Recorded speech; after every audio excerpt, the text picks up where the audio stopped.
बोलो भारत माता की। ಎಲ್ಲರಿಗೂ ಶುಭ ಮುಂಜಾನೆ.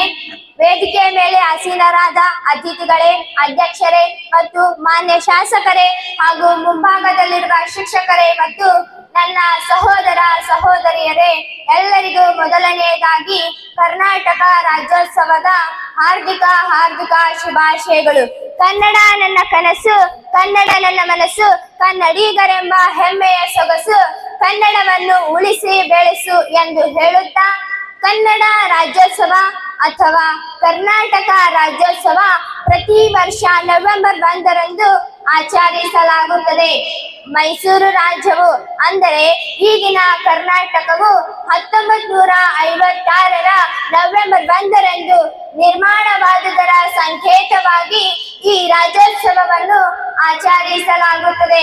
ದಕ್ಷಿಣ ಭಾರತದ ವಿವಿಧ ಪ್ರದೇಶಗಳನ್ನು ವಿಲೀನಗೊಳಿಸಿ ಒಂದು ರಾಜ್ಯವನ್ನು ಘೋಷಣೆ ಮಾಡಿದ ಈ ದಿನವನ್ನು ಕನ್ನಡಿಗರು ನಾಡ ಹಬ್ಬವನ್ನಾಗಿ ಆಚರಿಸುತ್ತಾರೆ. Knowledge Park, the creative school. Admissions are open from LKG to 10th standard. Noble Public School. Elm से ही दोनों जहां में कामयाबी है. ಹೆಸರಾಗಲಿ ಕರ್ನಾಟಕ, ಉಸಿರಾಗಲಿ ಕನ್ನಡ. ಹೆಸರಾಗಲಿ ಕರ್ನಾಟಕ, ಉಸಿರಾಗಲಿ ಕನ್ನಡ. ತಾಯಿ ಕನ್ನಡಾಂಬೆಗೆ ಜಯವಾಗಲಿ, ತಾಯಿ ಕನ್ನಡಾಂಬೆಗೆ ಜಯವಾಗಲಿ. ನಮ್ಮ ಕನ್ನಡದ ಕುಲಪುರೋಹಿತರಾದ ಆಲೂರು ವೆಂಕಟರಾಯರು ಕರ್ನಾಟಕ ಏಕೀಕರಣ ಚಳುವಳಿಯನ್ನು 1905ರಲ್ಲಿ ಪ್ರಾರಂಭಿಸಿದರು. 1950ರಲ್ಲಿ ಭಾರತವು ಗಣರಾಜ್ಯವಾದ ನಂತರ ದಕ್ಷಿಣ ಭಾರತದ ವಿವಿಧ ಪ್ರದೇಶಗಳು ಭಾಷೆಗಳ ಆಧಾರದ ಮೇಲೆ ರೂಪುಗೊಂಡಿದ್ದವು. ಈ ಹಿಂದೆ ರಾಜರ ಆಳ್ವಿಕೆಯಲ್ಲಿ ದಕ್ಷಿಣ ಭಾರತದ ಹಲವಾರು ಸಂಸ್ಥಾನಗಳನ್ನು ಒಳಗೊಂಡಂತೆ ರಾಜ್ಯಗಳು ರೂಪುಗೊಂಡಿದ್ದವು. ಹೀಗೆ ಕನ್ನಡ ಭಾಷೆ ಮಾತನಾಡುವ ಪ್ರಾಂತ್ಯಗಳು ಸೇರಿ ಮೈಸೂರು ರಾಜ್ಯವು ಉದಯವಾಯಿತು.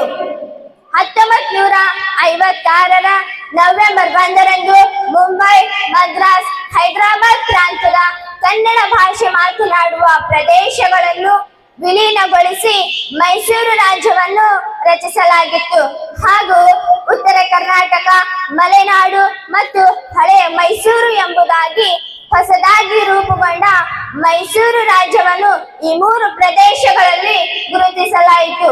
ಮೈಸೂರು ಮಲ್ಲಿಗೆಯ ಕಂಪು, ಮಲೆನಾಡ ಮಂಜಿನ ತಂಪು, ಕೊಡಗಿನ ಕೋಗಿಲೆ ಇಂಪು, ಕೊಡಗಿನ ಕವಿಗಳ ಜೊಂಪು, ತಾಯಿ ಭುವನೇಶ್ವರಿಗೆ ಮುಡಿಪು, ತಾಯಿ ಭುವನೇಶ್ವರಿಗೆ ಮುಡಿಪು. Vishwa Developers.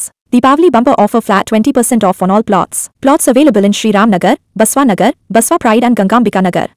Sky Sunshine School. Step towards better future. ಹೊಸದಾಗಿ ಏಕೀಕೃತಗೊಂಡ ರಾಜ್ಯದ ಆರಂಭದಲ್ಲಿ ಹೊಸ ಘಟಕದ ಕೋರ್ ರೂಪುಗೊಂಡು ಮುಂಚಿನ ರಾಜ್ಯದ ಹೆಸರು ಇರಲೆಂದು ಮೈಸೂರು ಹೆಸರನ್ನು ಉಳಿಸಿಕೊಂಡಿದ್ದರು. ಆದರೆ ಉತ್ತರ ಕರ್ನಾಟಕ ಜನರ ತರ್ಕ ಮಾನ್ಯತೆಗಾಗಿ 1973ರ ನವೆಂಬರ್ 1ರಂದು ಕರ್ನಾಟಕ ಎಂದು ಬದಲಾಯಿತು. ಈ ಸಂದರ್ಭದಲ್ಲಿ ದೇವರಾಜ್ ಅರಸ್ ಅವರು ರಾಜ್ಯದ ಮುಖ್ಯಮಂತ್ರಿಯಾಗಿದ್ದರು. ಈ ಕರ್ನಾಟಕ ಏಕೀಕರಣ ಚಳುವಳಿಯ ಮನ್ನಣೆಯು ಇತರ ವ್ಯಕ್ತಿಗಳಿಗೂ ಸೇರುತ್ತದೆ. ಅವರೆಂದರೆ ಕೆ. ಶಿವರಾಮ್ ಕಾರಂತ್, ಕುವೆಂಪು, ಮಾಸ್ತಿ ವೆಂಕಟೇಶ ಅಯ್ಯಂಗಾರ್, ಎನ್ ಕೃಷ್ಣರಾವ್ ಮತ್ತು ಪಿ.ಎಂ. ಶ್ರೀಕಂಠಯ್ಯ. ನಮಗೆಲ್ಲ ತಿಳಿದಿರುವಂತೆ ಭಾರತವು ಸ್ವತಂತ್ರಗೊಂಡ ನಂತರ ಕನ್ನಡ ಭಾಷಿಕರಿರುವ ವಿವಿಧ ಪ್ರದೇಶಗಳನ್ನು ಪ್ರಾಂತ್ಯಗಳನ್ನು ವಿಲೀನಗೊಳಿಸಿ ಮೈಸೂರು ರಾಜ್ಯವನ್ನು ರಚಿಸಲಾಗಿತ್ತು. ಉತ್ತರ ಕರ್ನಾಟಕ ಮತ್ತು ಹೈದರಾಬಾದ್ ಕರ್ನಾಟಕ ಅಂದರೆ ಈಗಿನ ಕಲ್ಯಾಣ ಕರ್ನಾಟಕ ಪ್ರದೇಶಗಳು ಈ ರಾಜ್ಯದಲ್ಲಿ ವಿಲೀನವಾಗಿದ್ದವು. ಈ ಪ್ರದೇಶದ ಜನರಿಗೆ ರಾಜ್ಯಕ್ಕೆ ಮೈಸೂರು ಎಂದು ಹೆಸರಿಡುವುದು ಅವರಿಗೆ ಇಷ್ಟವಾಗಿರಲಿಲ್ಲ. ಆದ್ದರಿಂದ ಈ ಹೆಸರಿನಲ್ಲಿ ಬದಲಾವಣೆಯಾಗಬೇಕೆಂದು ಒತ್ತಾಯಿಸುತ್ತಿದ್ದರು. ಆಗ ಈ ಕುರಿತು ರಾಜ್ಯದಲ್ಲಿ ಸುದೀರ್ಘ ಚರ್ಚೆಯ ಬಳಿಕ 1973ರ ನವೆಂಬರ್ 1ರಂದು ಕರ್ನಾಟಕ ಎಂದು ಬದಲಾಯಿತು. ಆಗಿನ ಮುಖ್ಯಮಂತ್ರಿಯಾಗಿದ್ದ ದೇವರಾಜ್ ಅರಸ್ ಅವರು ಈ ಮಹತ್ವದ ನಿರ್ಧಾರವನ್ನು ತೆಗೆದುಕೊಂಡಿದ್ದರು. ಮೈಸೂರು ರಾಜ್ಯಕ್ಕೆ ಕರ್ನಾಟಕ ಎಂದು ನಾಮಕರಣ ಮಾಡಿದ ಶುಭ ದಿನದಂದು ದೇವರಾಜ್ ಅರಸ್ ಅವರು ರಾಜ್ಯವನ್ನು ಉದ್ದೇಶಿಸಿ ಈ ಬೆಳವಣಿಗೆಯನ್ನು ಹೀಗೆ ವಿವರಿಸಿದರು.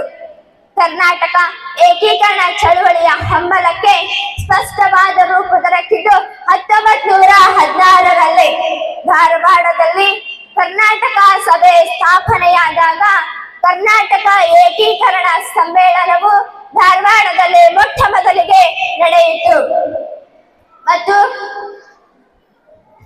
ಹಲವಾರು ದಿನಗಳ ನಂತರ ಈ ನಮ್ಮ ಕನ್ನಡಿಗರ ಕನಸು ನನಸಾಗಲು ಸಾಧ್ಯವಾಯಿತು.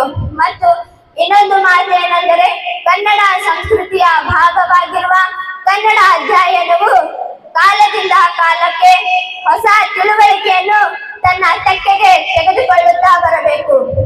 ಆದರೆ ಇತ್ತೀಚಿನ ದಿನಗಳಲ್ಲಿ ಎಲ್ಲರಿಗೂ ಇಂಗ್ಲಿಷ್ ವ್ಯಾಮೋಹದ ಪ್ರಭಾವಕ್ಕೆ ಒಳಗಾಗಿ ಎಲ್ಲರೂ ನಮ್ಮ ಕನ್ನಡ ಭಾಷೆಯನ್ನು ಮರೆತು ಬಿಡುತ್ತಿದ್ದಾರೆ.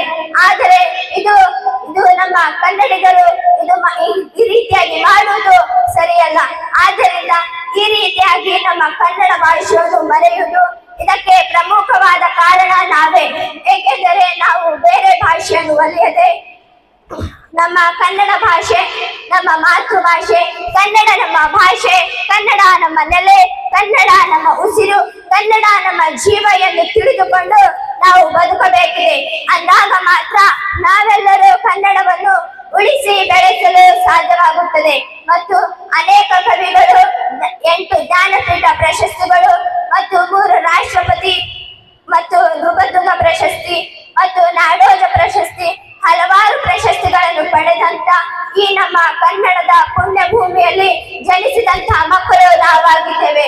ಈ ಕನ್ನಡ ಮಾತೆಗೆ ಜಯವಾಗಲಿ ಎಂದು ಹೇಳುತ್ತಾ ವೇದಿಕೆಯ ಮೇಲೆ ನನಗೆ ಮಾತನಾಡಲು ಅವಕಾಶ ಕೊಟ್ಟಂತ ತಮಗೆಲ್ಲರಿಗೂ ಧನ್ಯವಾದಗಳನ್ನು ತಿಳಿಸುತ್ತೇನೆ. ಜೈ ಹಿಂದ್, ಜೈ ಕರ್ನಾಟಕ.